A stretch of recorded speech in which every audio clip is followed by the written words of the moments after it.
شادی کے بعد پہلی بار میں کھانا بنا رہی تھی۔ وہ کچن میں میرے پاس آئے، مجھے شرارت کرتے ہوئے چٹکی کاٹی۔ کہنے لگے میڈم صاحبہ آج چکن بنا رہی ہیں۔ مجھے کہنے لگے چائے کا 1 کپ بنا دو۔ میں چائے بنانے لگی، ان سے باتیں کر رہی تھی کہ نمک چائے میں ڈال دیا اور شوگر یعنی چینی چکن میں۔ مجھے کہنے لگے آسیہ میری جان الائچی بھی ڈالنا چائے میں۔ میں نے الائچی بھی ڈالی۔ پیار سے سانس کھینچتے ہوئے بولے واہ کیا خوشبو ہے۔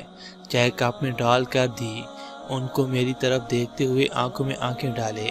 مجھے ایک بوسہ کیا، پھر چائے کا 1 گھونٹ بھرا اور پھر میرے سرتاج کی چائے کہاں خود کہاں۔ میں حیران تھی، اللہ خیر کرے کیا ہو گیا۔ مجھے چلا کر بولے ارے آسیہ یہ کیا کر دیا، چائے میں نمک کون ڈالتا ہے۔ میں نے گھونٹ بھرا، ستیہ ناس ہو نمک ڈال دیا چائے میں۔ میں مسکرائی، سوری بولا۔ کہنے لگے آسیہ چھوڑو یار، مجھے 1 لیگ پیس نکال کر دو۔ میں نے جلدی سے پلیٹ میں لیگ پیس ڈال کر دیا۔ انہوں نے تھوڑا سا کھایا، چلانے لگے ارے آسیہ یہ کیا کر دیا، چکن میٹھا کیوں ہے۔ میں حیران، بیڑا غرق، اس میں شوگر ڈال دی۔ میری طرف دیکھ کر زور زور سے ہنسنے لگے۔ آسیہ پاگل ہو گئی ہو کیا، مہمان آ رہے تھے گھر، ان کے لیے کھانا بنا رہی تھی۔ جلدی سے کہنے لگے اچھا ایسا کرو میں ہوٹل سے چکن لے آتا ہوں، کسی کو بتانا نہیں، یہ پھینک دو۔ مجھے ان کی اس محبت سے محبت ہو گئی تھی۔ آج میرے بھائی کی شادی تھی، ان کو تنخواہ نہ ملی تھی۔ میں منہ لٹکائے بیٹھی تھی، مجھے شاپنگ کرنی ہے۔ کہنے لگے آسیہ میرے پاس پیسے نہیں ہیں، عید والے کپڑے پہ گزارا کرو۔ میں نہ چاہتے ہوئے بھی رونے لگی۔ وہ کھانا کھا رہے تھے، میرے پاس بیٹھ کر میری طرف دیکھ کر بولے اس میں رونے والی کیا بات ہے۔ میں نے آنسو صاف کیے، کچھ نہیں آپ کھانا کھائیں۔ وہ کھانا چھوڑ کر مجھ سے شرارتیں کرنے لگے۔ میں ناراض تھی۔ رات گزاری، دوسرے دن 12 بجے گھر آئے۔ مجھے کہنے لگے چلو شاپنگ کر لو، میرے ساتھ چلو بازار۔ میں بہت خوش تھی۔ جب شادی کے دن گزر گئے، میرے دل میں خیال آیا پوچھوں تو صحیح پیسے کہاں سے لیے تھے، تنخواہ نہیں ملی تھی۔ تو پھر ان کے ہاتھ پہ نظر گئی، انہوں نے اپنی انگوٹھی بھیج دی تھی۔ اس دن میں بہت شرمندہ ہوئی تھی، ان کے سینے سے لگ گئی تھی۔ میری ناند سے لڑائی ہو گئی، میں نے ناند کو گالیاں دی اور ناند نے مجھے۔ میں نے شوہر سے کہا مجھے الگ گھر میں رہنا ہے۔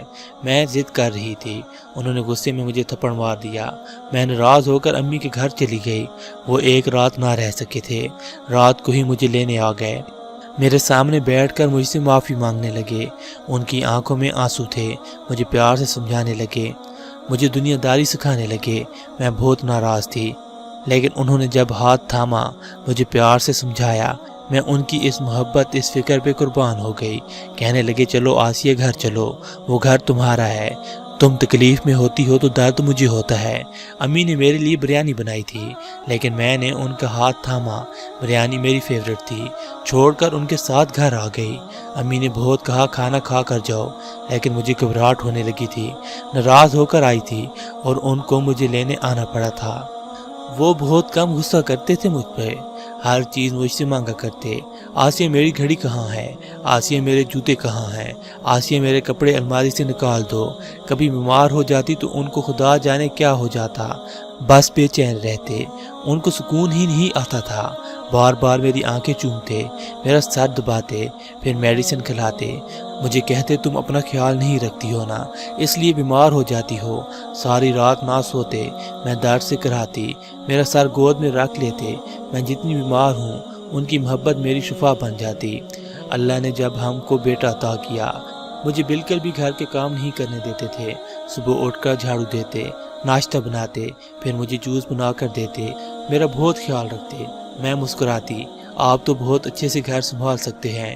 وہ میری آنکھوں میں دیکھ کر شرارت کرتے ہوئے کہتے ہاں ہاں مفت کا نوکر جو ملا ہوا ہوں۔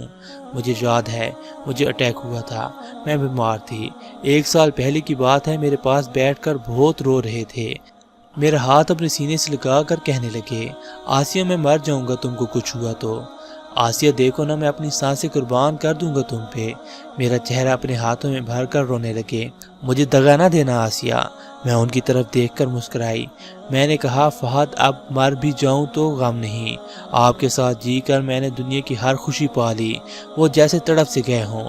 ڈاکٹر آیا،